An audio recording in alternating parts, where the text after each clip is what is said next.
நான் உங்ககிட்ட பேசிக்கிட்டு தானே இருந்தேன். ஏதோ ஒரு கோவத்துல கை வாங்கின உடனே லேக்ல குச்சிருவியா? அரமெண்ட். நீ சூசைட் பண்ணிக்கிட்டா என்ன ஆகும் தெரியுமா?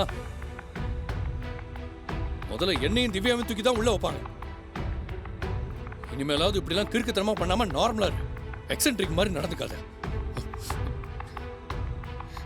ஒரு நிமிஷம். என்ன?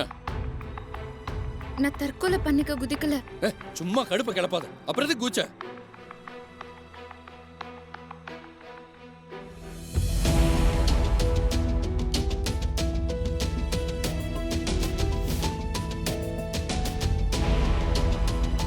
இந்த மோதிரம் காணாம போச்சுன்னா திவ்யாக்கா வருத்தப்படுவாங்கன்னு சொன்னீங்கல்ல, அதுக்காக தான் குதிச்சேன்.